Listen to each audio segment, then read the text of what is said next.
He owns and operates the Pack-A-Day podcast that airs 365 days a year with over 12 million views on YouTube. A new adventure begins. It's time for the Pack-A-Day radio show with Andy Herman on 1250 AM and 105.7 FM The Fan, powered by the Potawatomi Sportsbook and on the free Odyssey app. Look hitters, most impressive newcomer so far. Matthew Golden. Take me through what makes him special so far. Man, I think he's shown up since day one and just really shown his play style. You know, showing what he's all about. I think he came in really polished and has been making plays since day one. He's got very aggressive hands. He's a smooth route runner. He's got speed. So I think for him, it's just continue to understand the playbook and wrap his head around everything that we have in, because we have a very deep system. But when you can see when he knows what he's doing, he's feeling confident. He's been playing lights out. So he's going to be a stud. Good morning, Milwaukee. Good morning, Packers Nation. Welcome into an all-new Pack-A-Day radio show. My name is Andy Herman. We are live from the 1250 AM and 105.7 FM The Fan studios, powered by the Potawatomi Sportsbook. Tommy, it's the beginning of preseason week 1 tonight. We've got real preseason football tonight on the docket. We've got 4 consecutive days of preseason football. I don't know what more anyone could possibly want in life. Of course, Packers Jets coming up on Saturday as well. To help us today, we've got Dominique Yates, Packers multimedia reporter for the Journal Sentinel. Would also love for you to join the show. Nicolay Lawfan talking text line 414-677-1250. Again, 414-677-1250. You can also comment over on YouTube if you're watching over there, and we can get to those questions as well.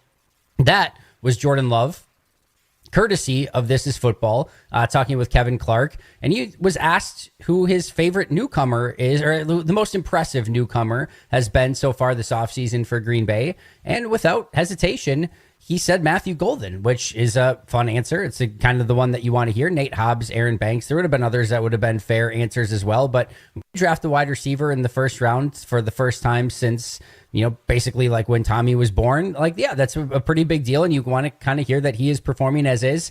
I have tried to temper expectations with Matthew Golden as best as I possibly can, because you can tell right away all of the incredible natural talent. You can see everything that you wanted to see coming out of, again, as a first-round pick coming out of Texas at wide receiver, all the speed, the ability to go get the ball.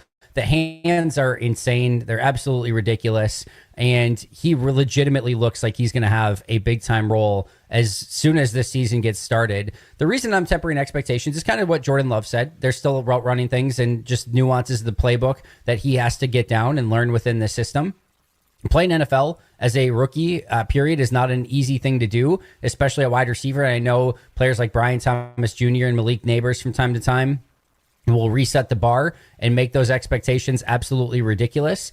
But, I think the more and more that we go on throughout camp, the more and more we are seeing Matthew Golden pop off the practice field, make plays every day, show his ridiculous playmaking ability. Yesterday was a fairly nondescript day for Matthew Golden. There was still a play that he had that was in the middle of the field. He caught a ball that was probably an 8-yard, dig route in the middle of the field. And there's a linebacker, maybe it was a safety kind of nearby. And again, we're playing touch football. So all the player needs to do is just kind of get close to him, get kind of a fingertip on him, and they're going to blow that thing dead. And Matthew Golden catches it and accelerates so dang fast out of his break that he's able to get away and turn up the field without even the defender getting a fingertip on him, which again just kind of shows you the playmaking ability that he has. And he has shown that he can absolutely pluck the ball out of the air. His hands are phenomenal. Again, he has the route running chops to be able to alter speeds within the route. He's got unbelievable speed. He is everything as advertised so far. Again, Jordan Love's most impressive newcomer to the team, and he is set for an impact right away. I still want to say, again, I don't think this is going to be some, 70 catch, 1,400 yard, 9 touchdown season or anything like that. But I go back to, if you kind of look at Greg Jennings, this was kind of my expectation for him going into everything. With Greg Jennings' rookie season, when he came in and had pretty significant impact right away.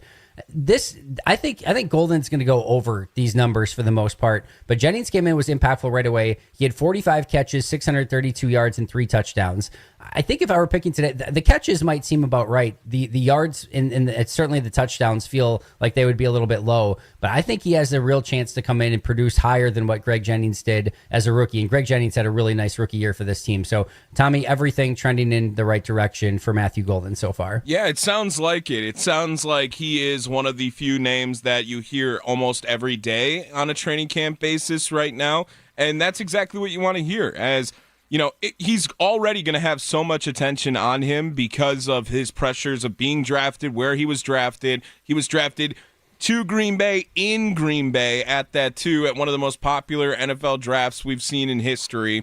And now he gets to join a receiving corps where there really is no for sure number one wide receiver, right, Andy? And that job feels like it's more open than maybe most jobs on this team right now. And Matthew Golden making an impact in training camp is only going to help him throughout the regular season, I think. And it's just another tool at wide receiver for what they have. They have so many different unique weapons in that room that are all different flavors. Romeo Doubs is nothing like Christian Watson, who's nothing like Matthew Golden, who's nothing like Dontavian Wicks, who's nothing like Jaden Reed. They're all extremely different wide receivers. And I think Matt LaFleur is it's Savion Williams, another completely different flavor than all those other guys. So whatever they need on any given play or individual play, they're going to have that piece that they need to run whatever it is that they're trying to run. And I think Matthew Golden is one of the more unique pieces that can unlock a lot of defenses. And here's the thing. If you want to be a complete wide receiver in the NFL, there's a variety of things that you need to be able to do.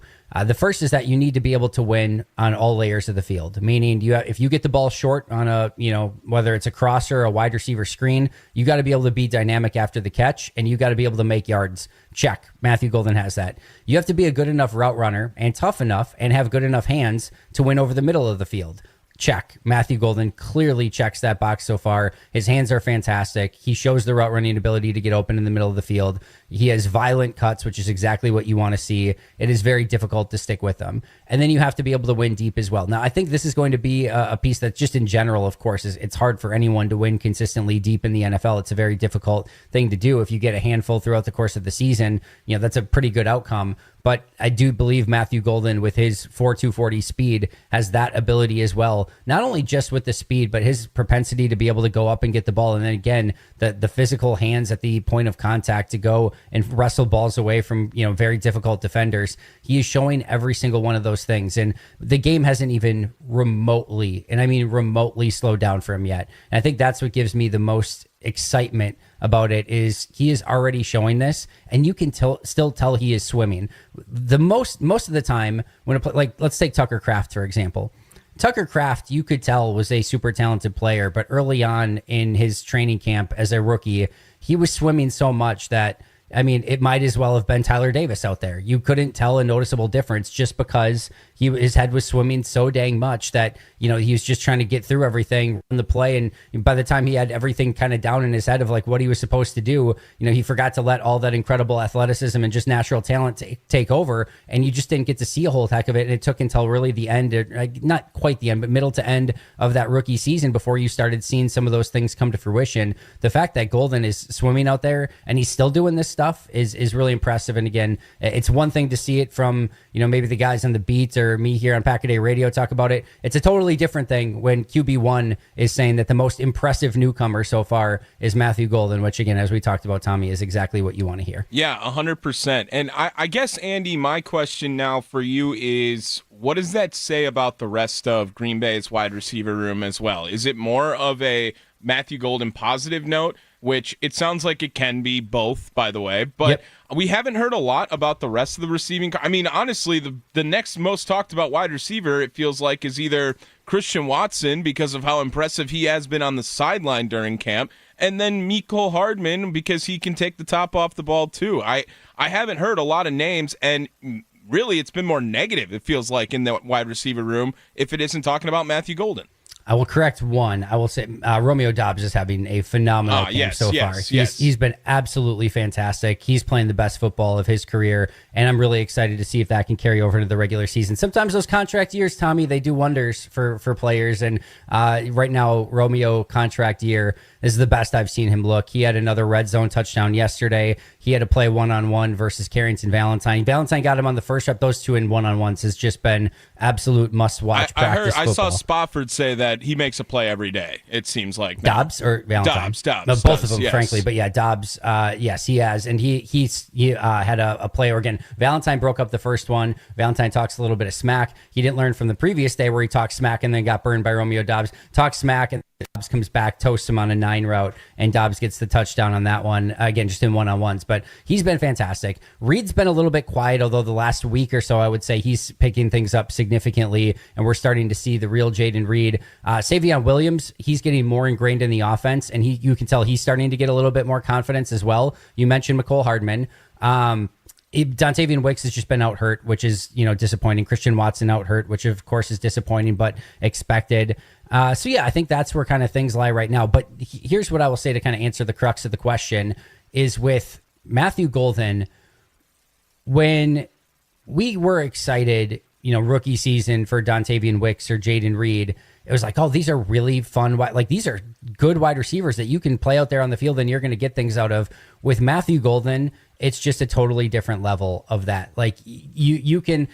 When Wicks and Reed were doing that stuff, you weren't thinking of like, oh, this could be a Pro Bowl wide receiver. You were thinking like, this could be another one of these really fun, wide receivers that has a long, successful career in Green Bay. You loved the fact that you were getting really impressive ROI on a 5th round pick, a 2nd round pick. Same thing with Dobbs in the 4th round. Like with it was maybe a little bit different with Christian Watson. With Watson, you could see like, oh, if this hits, like this has the potential to be something special. Golden has the ability, like that sort of ability where if things just click ever so slightly in the right way, where the game does slow down for him and he realizes the peak of his powers and what he's capable of doing on an NFL field, it is a very special wide receiver. And again, whatever percentage chance that has of happening, I don't know. That's the fun of this, which is, again, why I've wanted to temper expectations. You get out there against NFL corners and they figure out ways to get under your skin and press you and make things frustrating. We're going to have to see how he responds to some of that stuff. I've already seen a handful of plays where he's pressed at the line of scrimmage, struggles to get off of it a little bit, and it just alters the route enough to kind of throw the timing off. He's a lighter player. He's not, 6'2", 220 pounds. He is on the lighter side. He is on the, just the shorter side, and he has to kind of make up for some of that. The good news is he does consistently and constantly. But yeah, there's just something a little bit different, a little bit special about Matthew Golden, and I think, again, it's a really, really exciting thing to see out on the field. And it sounds like that he's been getting a lot of reps too when they are in the 12 personnel as well, Andy. Yeah, very much. Like they clearly view him, and we kind of going back to that conversation of what it takes to be a true big time wide receiver. Like, you've got to be able to play all the different spots, play outside, play inside, be able to be moved around. And they've shown that they are willing to do that already with him and play him as a true outside wide receiver. Unlike Jaden Reed, who, again, I asked Matt LaFleur about that last week, and he's like, yeah, we can definitely play him outside. It just depends on the situation and circumstances. Like, well, you haven't, and you still aren't. So, Jaden Reed relegated to 3 wide receiver sets and playing in the slot for the most part. With Golden, there's no issue with that. He can play on the outside, he can play on the inside, and he's, again, learning more and more of this playbook as days go on, and you can see that confidence gaining as days go on as well, I should say. All right, we've got a lot more to get to here. Pack-A-Day Radio Show live from the 1250 AM and 105.7 FM The Fan Studios, powered by the Potawatomi Sportsbook. That was a bit of good news. We got a little bit of bad news yesterday as well. We know that injuries are going to pile up throughout the course of the season. You never want to see them in the preseason or training camp, of course, but we have our first Green Bay Packer who is going to be out for the entirety of 2025, and that is Travis Glover, second-year offensive lineman who did seem very poised to make the 53-man roster. And I know probably most people are thinking of, all right, well, it's Travis Glover, and he's probably like the 9th offensive lineman. Yeah, he's probably in that 9th, 10th offensive lineman conversation. But like I said, poised to make the 53 from what it looked like. They trusted him to go in there when they needed an extra offensive lineman against Philly last year as a rookie at guard, where he was a tackle coming out of college. Just a bummer that, if nothing else, it's going to really delay his development as he's out for the entirety of the season. Shoulder injury is what's going to put him on the shelf for the remainder of the season. Yes, you do have IR call-ups that you can utilize, but if you place a player on IR prior to that final cutdown day, their season is in fact over. So there is no ability to call back Travis Glover at any point. He will miss the entirety of this season, and certainly disappointing there. They did pick up a new wide receiver, Isaiah Nayer, who will give them some extra reps and just another body to play in preseason. We'll see if he can make a name for himself in the next few weeks, but they pick up a wide receiver, which makes sense. Sam Brown Jr. was released with an injury settlement. They like keeping that wide receiver room stacked this time of year, which Brian Gutekunst recently mentioned in a press conference. So Isaiah Nayer, your new Green Bay Packer, Travis Glover, officially on injured reserve.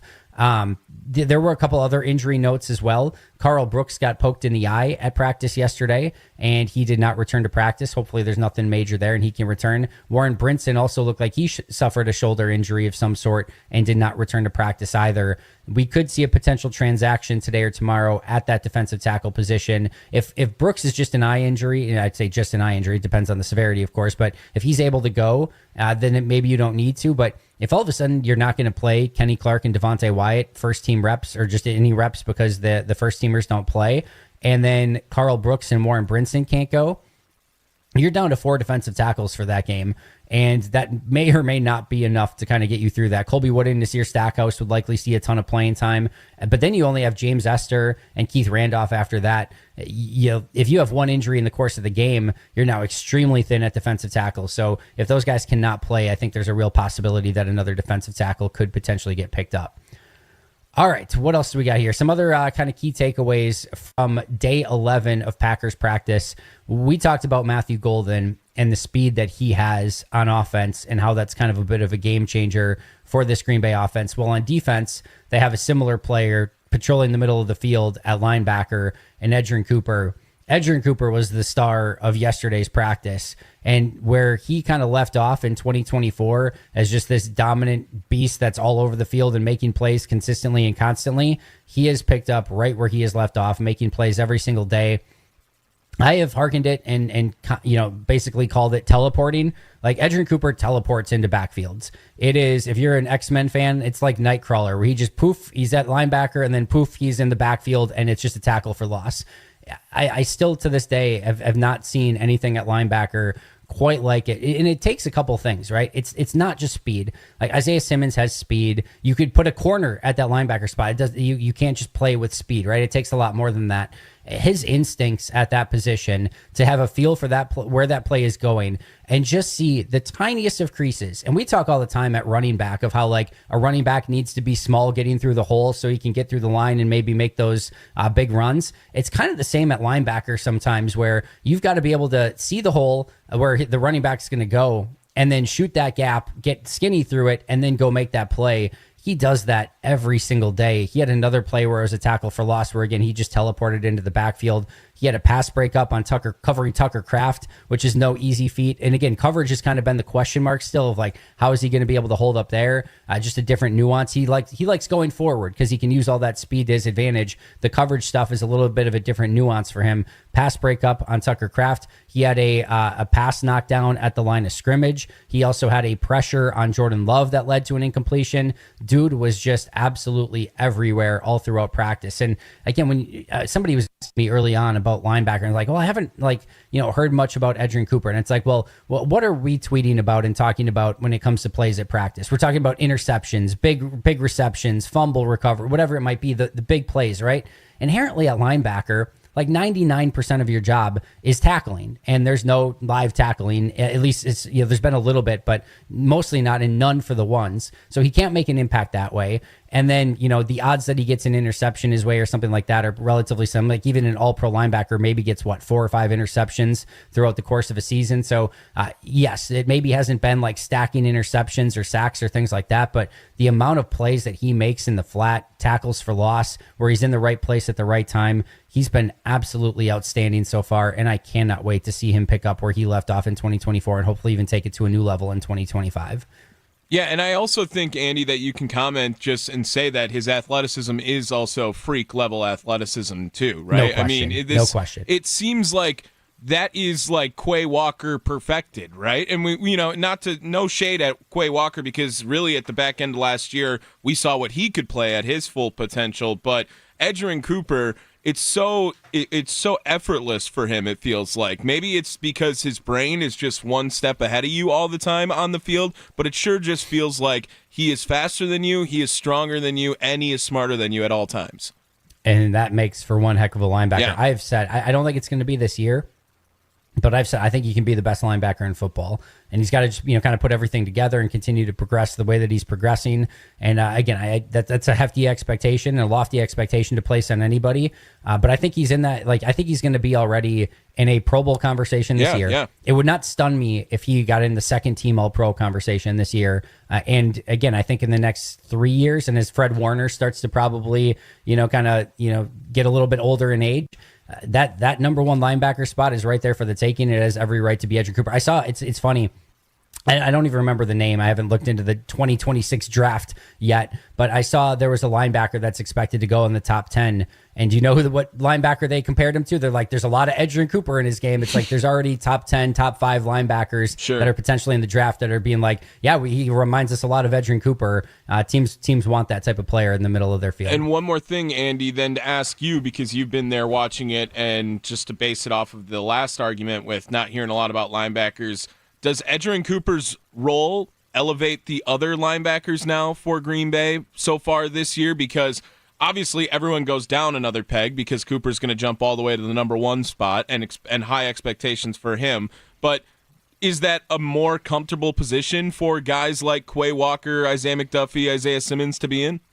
Well, I think it's interesting because, one, we have not seen a ton of Quay with Cooper yet. We've just seen a handful of plays because Quay is just getting back. So I think we'll start to get a feel for that over the course of the next couple weeks.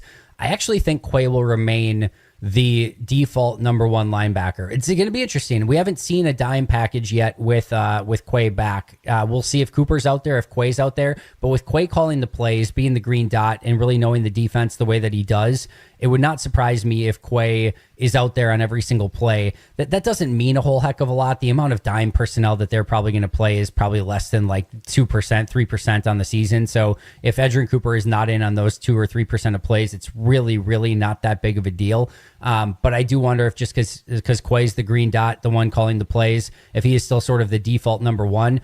But when it comes to playmaking and all the things that Cooper can do on the field, the number one guy that you are scheming for defensively, or that offenses are trying to kind of take away, is Edgerrin Cooper. And I do think inherently that makes things a little bit less complicated, a little bit easier for Quay Walker, Isaiah Simmons. And then I think, Quay now, he's in year 4. He's in a contract year. He understands and knows his role in this defense. Cooper's out there and tearing things up. And now with everybody else, it allows you to have sort of specialization. We're already seeing Isaiah Simmons get on the field in certain packages and situations. Isaiah McDuffie will have certain packages and situations that he's in. It can make, can mix and match those guys. It wouldn't stun me if Tyron Hopper got on the field in certain situations as well. So I do think it simplifies things for everyone else. And I do think, just the duo of Quay and Cooper has the ability to be very dynamic. And we're going to see both those guys out there a ton.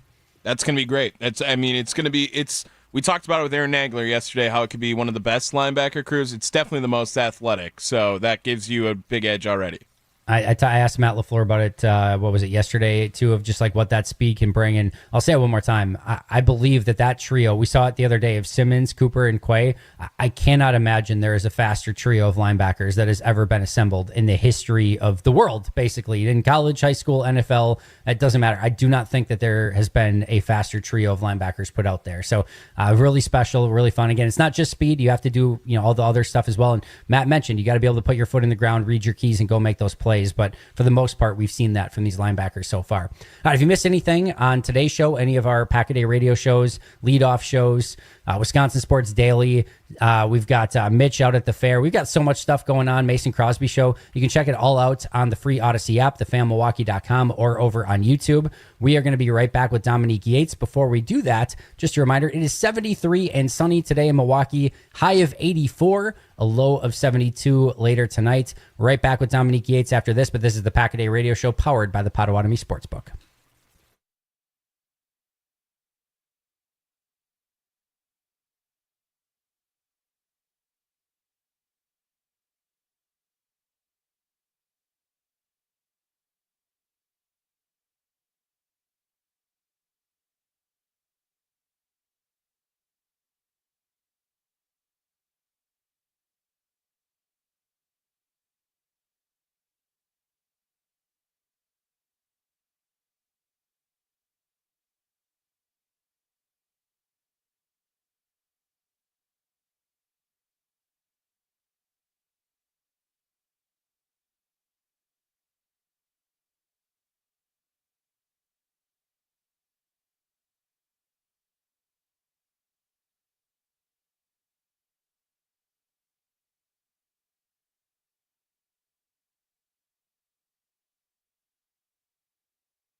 We are back here on the Pack a Day Radio Show live from the 1250 AM and 1057 FM The Fan Studios, powered by the Potawatomi Sportsbook. Reminder that the Mason Crosby Show is coming up next from 9 to 11.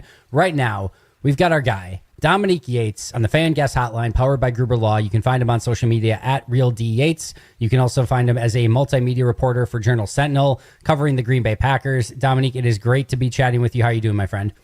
I'm doing great. First off, can you hear me okay? We got you, man. We got you loud and clear.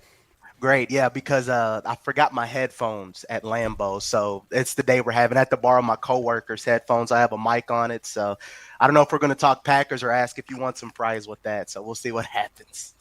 And anything could happen here on the Pack a Day Radio Show, so you never quite know. But it seems like you were ultimately prepared. All right, we've got a lot to get into, Dominique. I want to start just in general. I like asking anyone who's been out at camp for just kind of their general takeaways. I'll let you go in any direction that you want to with this. Things that you've seen positive, negative, you're excited about, whatever it might be. What have been some of your key observations at training camp so far? I think overall you can say it's been a solid camp. There hasn't been anything that I've watched out there over the past 2 weeks and said, oh, this is a red flag, this is a concern, this could be a problem to watch. Obviously, the recurring theme is going to be, let's see what happens when they get on the field against an opponent, a live action game.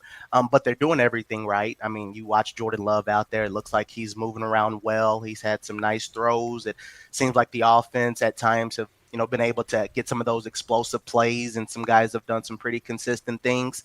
In my opinion, I would say the defense has been ahead of the offense. I think that group has been very explosive, and there's been a lot of guys that it looks like, okay, that next step, whether it is an Edgerrin Cooper or whomever it may be, is like, okay, next step, watch out and see what they're capable of doing. So I think right now when you look at this team, they should feel good overall for the most part about where they're at. The next step is going to be what happens when they play against some of these opponents. But for the most part, they could be a little bit more consistent, but I think that it's been an overall solid camp. I want to talk about that consistency in just a moment, but I thought, Daniel Jeremiah appropriately tweeted out this a few days ago on August 4th. He said, quote, preseason PSA. Just about every defense is ahead of every offense at this point in training camp. It is the theme throughout the league. So if anyone's panicked that the offense is maybe not clicking the way that they want, or if anyone is insanely excited that the defense looks, well, this is very normal at this point of year where the defenses are just a little bit ahead of the offenses as the offenses try to find their rhythm and timing. And usually by the time end of camp comes around, you're seeing the offenses have a lot more success against these defenses. We'll see if that's the case. In the meantime, we've heard Matt LaFleur, Dominique, talk about wanting a little bit more consistency. I think part of that is just coach speak, right? Every coach wants a little bit more consistency, but you can also kind of tell that he is looking for, them kind of to stack that success at practice day in and day out, have that, what Brian Gutekunst wanted, that urgency in every single practice. I thought we saw it early on, but I think you can tell that Matt just wants a little bit more of it here at this stage of training camp. No question about it. And it's hard sometimes to really, in my opinion, in practice, have that level of consistency, because it's almost like a guessing game. Sometimes I'm watching different matchups. Like I'm watching Lucas Van Ness go up against Jordan Morgan. And some people might watch how Lucas Van Ness is playing and say, oh, wow, here's his time. He's about to start playing and making some things happen. But then it's like, okay, it's practice. Jordan Morgan hasn't played a lot of left tackle. Who knows if both guys are going full speed or not. So it's really hard to gauge, you could say, how someone's performing. But even when you look at the offense, just yesterday, for example, maybe the start of practice wasn't clean, but then at the end, when they got into the red zone, when they got into some of those situational things, they were scoring, everything was crisp. And so they've done some, like I said, overall really solid things. So I get what he's saying when he talks about that consistency, but again, sometimes, it's practice. Who knows? It is. It's really hard to have, you can say, a consistent flying around type of practice when you don't even want guys to tackle and get them on the ground. A guy like Tucker Kraft can't stiff arm, and that's when it's like his bread and butter. So there's so many little things that you're not seeing right now that you will see in a game. So I think it's a little difficult to say, oh, I want them consistent, but you can't play like you would normally play in a game.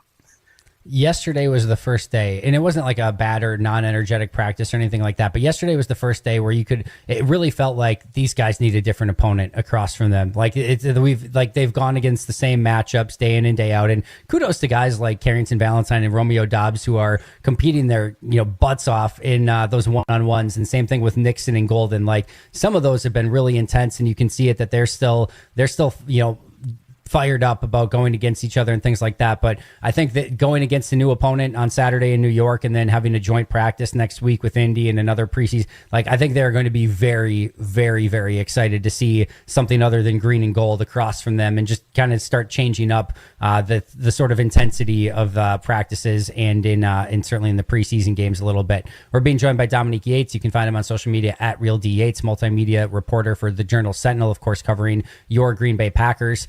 We talked a little bit at the start about Matthew Golden, his start. Jordan Love said he's been the most impressive newcomer so far to this team. What have you seen from Matthew Golden? What do you think he can bring to this offense? You know, when you're watching a rookie wide receiver, you don't want to stick your foot in your mouth when you're watching him out there. But every step along the way, from every offseason workout through camp, I'm just like, okay. Watch him in rookie mini camp. I'm like, okay, this guy is solid. But then, like you said, especially now getting into camp with the pads, watching those one-on-ones with Keyshawn Nixon, watching the routes that he's running, some of the big plays that he's made, us say, okay, this guy, they're going to find a way to make sure he is impactful in this offense one way or another, because I'm really impressed with just his overall mechanics. Like, you can tell he's worked with almost a pro style system when he was at Texas. That first step when he gets off the line to run his route, it is just so good.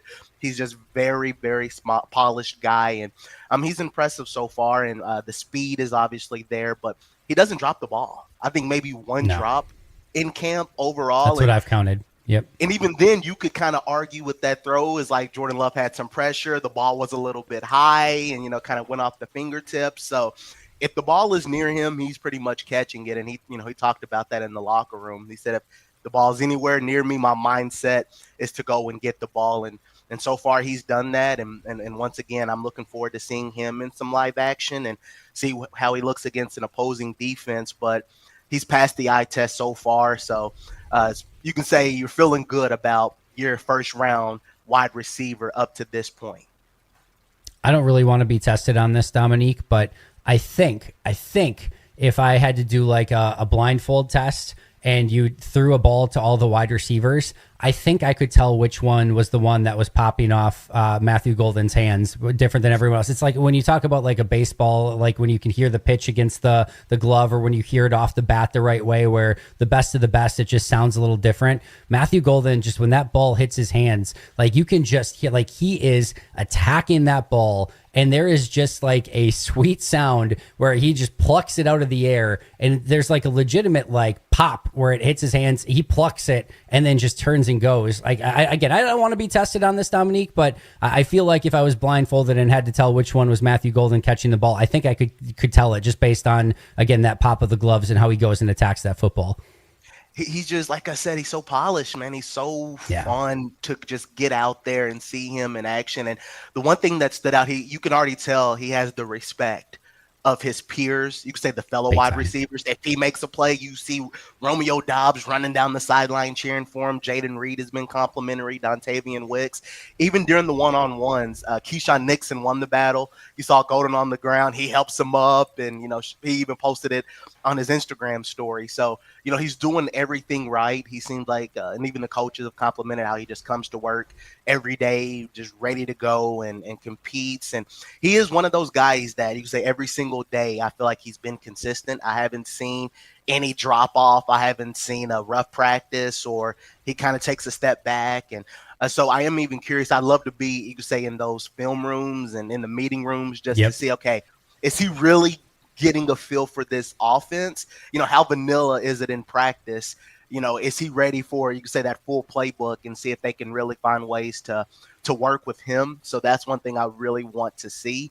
But again, he's passing every test so far with flying colors. We're about to find out in about a month what he can do against the Detroit Lions secondary, and I cannot wait to see just some of hopefully the explosive plays that he's able to make when it comes into real action. There's another rookie, though, at wide receiver, Savion Williams, who it feels like is getting more and more ingrained in this offense. And I don't think we've come close to seeing Savion Williams at the peak of his powers, and I think some of the playmaking ability that he is capable of. But we are seeing a little bit more jet sweeps, end arounds, reverses to Savion Williams. We're starting to see him get a little bit more time with the ones. He had a really nice catch along the sideline the other day where he also went up and plucked the ball out of the air. It just does seem he's starting to get a little bit more confidence, and they're trying to utilize him a little bit more in the offense. It's fascinating because I asked him about that in the locker room the other day. I basically asked, I said, when you got that playbook, did it look like a foreign language book or something that you never even could recognize? And he said, yeah, pretty much. And he said the game is slowly trying to slow down, for him a little bit. And I think a big reason he played in an air raid offense at TCU. So he hasn't been as familiar with some of the motions and the jet sweeps, like some of the things in that spread offense that they're running here. But you mentioned that jet sweep he ran a few days ago. Just the way he catches the ball, goes around that corner, and turns into that next gear. It is a sight to behold. So it's going to be fun to watch him continually get a grasp of the offense. But man, you can't coach speed like that. So they got to find a way to get him the ball in space. And I would like to see him, if he's more comfortable, if he can handle the physicality and being tackled. I mean, I would love to see him be kind of one of those jet sweep guys, so you don't have to worry about Jaden Reed doing it as much, or even Christian Watson when he gets back and healthy. I would like to see, what Savion can do if he gets the ball in space. Don't have to put pressure on him as a rookie, but if he, can continually figure this thing out, you got to find a way to get him the ball, because even as camp has progressed, he's getting more involved and active, which maybe that tells me he's getting a feel for it. Maybe it could be, because some of these other receivers, Wicks has missed some time here and there through injury, but if he's stepping up to the table and he's making some things happen, man, get him the ball, because man, he is fast and athletic. I'm right there with you. There's no tape study that I did this offseason that I enjoyed more than going back and watching Savion Williams throughout his college career. Some of the plays that he made were second to none. He's a phenomenal football player and athlete, and if they can unlock that, they're going to have a real weapon within this offense. Also had a play as a gunner in special teams the other day where he just immediately won and was on top of the punt returner immediately. So that could be a potential fun option for him as well. Again, we're being joined by Dominique Yates. You can follow him on social media at Real D Yates, and again, multimedia reporter for Journal Sentinel. We just saw Corey Ballantyne get picked back up. Former Green Bay Packers, had a little bit of starting experience in Green Bay. They pick him back up. They release Gregory Jr. And we've already seen Corey Ballantyne kind of get re-ingrained in this defense. Had a punch out on McCole Hardman yesterday. I think he had a pass breakup the day before with the three. So he's working his way back and is shown that he kind of is picking up where he left off, where he was with Green Bay even just a season ago. It's one of those things you can never have enough corners. The depth is so crucial, and you see bringing him in now, especially with Nate Hobbs, having the minor procedure on his knee, having that cleanup. So, you might get him week one. Who knows? We'll have to wait and see how that plays out. But it does help to have a guy with some of that experience that's been within the Packers, and he's had some good moments. 2023, he was a really big piece of the defense, was able to get some snaps and did some good things. 2024, it was more special teams, but you need that depth, especially because not only with Hobbs being out right now, you feel good with Keyshawn Nixon and Carrington Valentine. Valentine has had a really good camp, but then after that, where's that depth at? Bo Melton has never played corner. Kamal Hadden has had some injury issues. They're trying to figure out, what to do with some of these guys. Micah Robinson has never played in an NFL game. So it's going to be crucial for them to try to build some of that depth. But at least there's a good starting point that you have a guy that's like, okay, he's familiar with this system. He's had, some moments here and there at corner where he's played for the Packers. So, it was big to kind of add him to the mix. And even talking with him, he seems like he's in a good headspace. He talked about, his mindset and how I can only imagine what the journey could be like to be in the league for 5 years. And you've already been with 7 different teams, whether on the roster or practice squad. So he seems like he's, ready to roll and contribute to the team. He wants to be, a guy that can add some good depth and just kind of contribute to this defense. So at least the depth more than anything is going to be crucial for the Packers at corner. And we hear Matt LaFleur and Brian Gutekunst talk about competition all the time. Corey Ballantyne brings great competition to that room. He'll have a chance to make the 53, but like you said, Kamal Hadden, Micah Robinson, Kalen King, those guys, Bo Melton, still have every opportunity to make it. And the more competition that you can have at that position, certainly the better. All right, before we get you out of here, Dominique, Packers Jets coming up on Saturday. What are you going to be looking for? Should they play their starters? Any key matchup? Anything, or not maybe matchups, but any key like roster battles that you want to be extra keeping an eye on?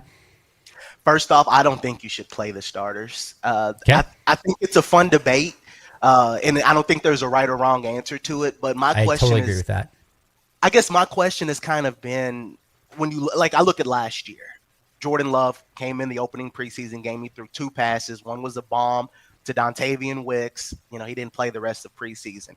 Does a series on offense or defense for your starters and against the Jets, is that going to get you ready for the Lions? I don't know. I mean, it's good. It's good to get some rust off, but I think for some of these guys that have played a lot of ball at this time, I don't think they really need it.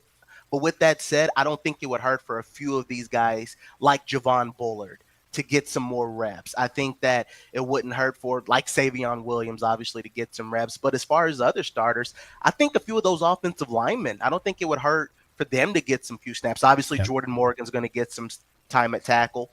I don't think it hurts to see Rasheed Walker and Aaron Banks continually build that connection on the left side. Obviously, Elton Jenkins, he doesn't need to play. He's one of those guys, he can roll out of bed and play pretty much wherever you want him on the offensive line, and he's a vet. And Zach Tom is a really, really good right tackle as well. So, there's a few guys here and there that I would, I think it wouldn't hurt for them to get some snaps in preseason. But as far as the bulk of the starters, I don't think there's no reason for them to play, especially because of those joint practices. I think having those joint practices where you can have some of the good on good against an opposing team, I think that's just as good as a preseason game against some backups or 2 or 3 snaps in a game. So that's something that I would like to see. But as far as matchups, I'd like to see a lot of these young guys. I know, Warren Brinson might have had some injuries, but I'd like to see maybe if he's thrown into the mix, Barron Sorrell, Nazir Stackhouse, Brenton Cox if he gets out there. So there's a lot of those defensive guys that I really want to see what it looks like when they're out there playing, especially on the defensive line, just to see, can they get some pressure? How do they do some of these one-on-one matchups against offensive linemen? So I'd like to see that. And even some of the backups at running back, like Israel Abanikanda. I hope I said that name right. But I've liked watching him in camp. He runs physical. He has a little speed to him. And so, especially with Emmanuel Wilson, Marshawn Lloyd, and those guys not playing, hey, what can he do out there? Can he contribute, because a lot of these guys are,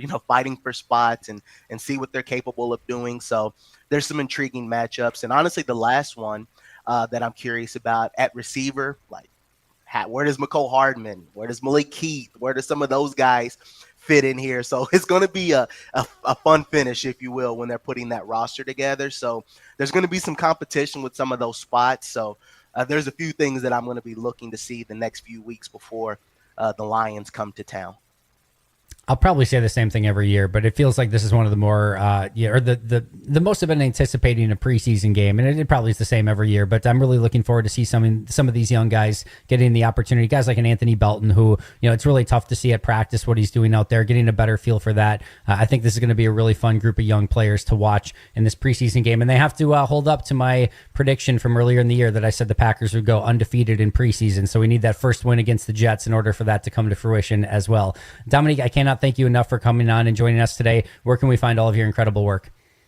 Yeah, so everything is on, Journal Sentinel. You can go to Packers News as well. You can say the Gannett family. So we have all of our work posted there, like on social media, on Twitter at Real D8s or X. I don't know, whatever you want to call it. You can find me there. I'm just all over the place trying to post updates and, running the sidelines with you guys. But yeah, you can find me there on social media. Don't say anything bad. No, I'm just kidding. There'll be trolls on there. But yeah, try not to be too hard on me out there on social media.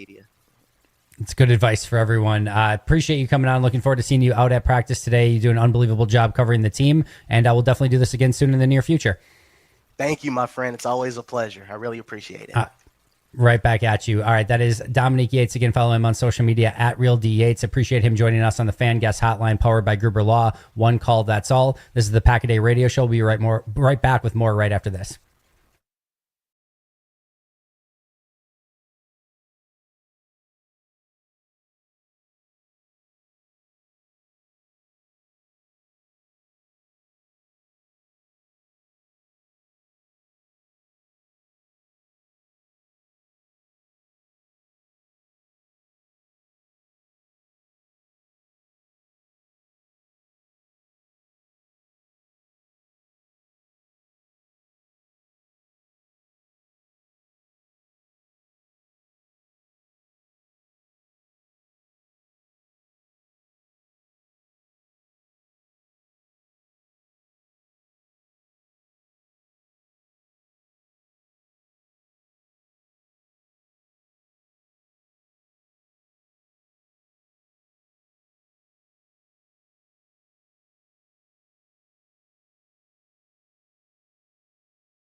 Oy vey, we are back here on the Pack-A-Day radio show with Tommy Wartz, who's messing me up right before we get right back on the air, which is what he's best at. Appreciate you being with us here on the Pack-A-Day radio show today.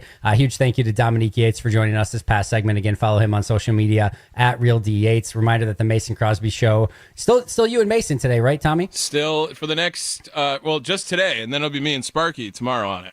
All right, there you go. So, yep, we've got Mason and Tommy today, 9 to 11, right here on the Fan. Also, reminder that the Pack-A-Day radio show is now a podcast as well. You can find us anytime on Apple Podcasts, Spotify, or wherever you get your favorite podcasts. Catch the full episode, listen by individual hour, or jump straight to the highlights. Just open your favorite podcast app, search Pack-A-Day radio show, and hit that follow button so you get every minute of every show your way and on your time. And while you're there, make sure to look for the Pack-A-Day podcast as well.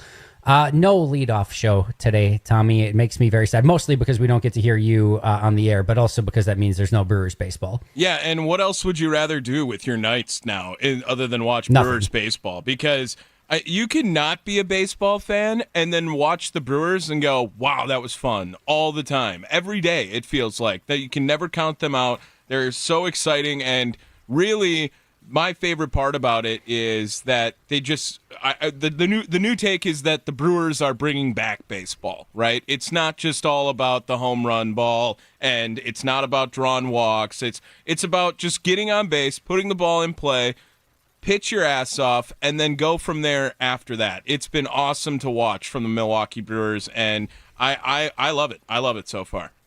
I forget who said. I'm gonna see if yeah, here it is. I think it was Sean Casey tweeted it. I don't know who was talking about it, but the tweet is, quote, "The Brewers are like a bunch of fire ants. You cannot get rid of them. They keep coming at you, then all of a sudden you're destroyed. First team to 70 wins and the best record in baseball." So yeah, that I love that analogy. It is like they are a bunch of fire ants. It's just they're annoying, they're pesky, they do everything the right way. Like you said, they're bringing baseball back, and I've sort of reached the point now where, like, you know, like the win streak is like such an amazing thing. I'm now at the point of nervousness. I never want them to lose ever again at this. And I know it's not like this, it's only they're 9-1 in their last 10. I know it's not like this 20 game win streak or whatever, like it was, or not 20, but you know what it was, like 11 earlier. But even still, like I'm so nervous. I don't want to see them lose again. I just feel like they should win every game at this point. It's just a totally different connotation, which is such a weird place to be in as a Brewers fan. And like the crazy thing too is like they're renowned for having, if not the best, like one of the best farm systems as well. Like it's like, what a freaking time to be a Brewers fan. Yeah, and I don't know if you saw, but the first game of high A ball for Luis Pena and Jesus Mate, both just tearing the cover off the ball during that. Yeah, Andy, the Brewers are going to be nasty for a long time, it feels like at this point. You're talking about next year, and I don't know if you saw the other breaking news kind of from yesterday. Well, first of all, Andrew Vaughn homered. You can expect that every single day. It's insane. But also, he actually has one more year of team control, apparently. Yeah. So now instead of one more year after this year, he has two more years after this year, which apparently we all reported that wrong. And by all, I mean, our Brewers beat writers. But yeah, he does not have one more year of team control after this season. He has 2 more years of team control after this season. Wow. Yeah. That is massive. That is incredible. I don't know how they got it wrong. I don't know where they messed up along the way there. Spotrac is the one that has all the sports contracts, right? And they can be a little bit inaccurate from time to time, if I'm being honest. But that when I was talking to Nagler yesterday, or I forget it was Nagler or whatever, when we were talking about it this week, that's the first place I looked is how many years of team control he has left. And it had 1 year of arbitration, and then he's a free agent the year after that. So no, that is absolutely massive that he has. I mean, if he stays I'm still good. waiting for the Cinderella slipper to fall off a little bit. Like, he's obviously not going to hit like this for the rest of his time in Milwaukee. I think I'm safe in saying that. I know. It's literally Barry Bonds reincarnated right now. Have we? Again, we're spending probably a little bit too much time on this, but has there been an article yet out there of like why, like what happened? Like, is it just a mindset change? Did they change the launch angle? Did they change his batting stance? Apparently, they told him to get out in front of the ball sooner, so swing sooner, and he's standing closer to the plate than he's ever stood as well. And now he's just amazing. So, and I also, Sparky was asking me yesterday, like, how bad do you feel if you're a White Sox fan? And I I said, I don't feel bad at all because in my lifetime, just in my lifetime, I had to watch Nelson Cruz leave and go become a Hall of Famer, Gary Sheffield leave and go become a Hall of Famer, Orlando Arcia started at shortstop in the All-Star game the next year after he left, Alcides Escobar left, became a Kansas City Royals Hall of Famer, Lorenzo Cain left, became a Kansas City Royal Hall of Famer. Maybe one just went the Brewers' way, guys. Maybe one just went the Brewers' way. We were due, I guess. That's the big thing. All right, let's get to our Potawatomi Sportsbook final thought of the day really quick. You got to do some smart thinking. It's time for Andy Herman's final thought of the day. What are you thinking? Powered by the Potawatomi Sportsbook. What the hell were you thinking? You're listening to the Pack a Day radio show on 1250 AM and 105.7 FM The Fan. All right, I made the bold prediction that the Packers are going to go 3-0 in the preseason. I got one more bold prediction for you, Tommy. You ready? The Milwaukee Brewers are winning the World Series. Oh, God. They're winning it. Here's the thing. We're all nervous, right? We've all seen this happen before. Our favorite team, they find a way. There's going to be a massive injury right before the playoff starts again, or some crazy drama that happens. They're going to go through some losing streak right before, and this hot streak that was amazing. They peaked at the wrong time. We all have these worst feelings in our mind. We've all been there before. Tommy, it's done. It's over. We're speaking the positives into existence. Your Milwaukee Brewers are winning the World Series this year. They're the best team in baseball, dang it. And we're going to see them win at the highest of levels this upcoming year. Yeah, and they're going to win the World Series. That's my bold prediction John of the day. and Franklin gave you the nickname Sonny yesterday, or 2 days ago it was, when he called in, and Sparky wants to run with it. And a comment like that, yeah, you're just sunny now. It's always Andy. sunny in Sobieski, Tommy. It is always sunny in Sobieski. All right, we're going to get out of here so that you and Mason can take over with the Mason Crosby Show coming up right after this from 9 to 11 right here on The Fan. Huge thank you to you for all your help today, Tommy, and, of course, all week long. You can find the Pack-A-Day Podcast 365 wherever you get your favorite podcast. Of course, Pack-A-Day Radio Show out there as well. Back tomorrow with our good friend Camille Davis. Excited to chat with her. This has been the Pack-A-Day Radio Show. Enjoy your Thursday, and as always, go Pack Go.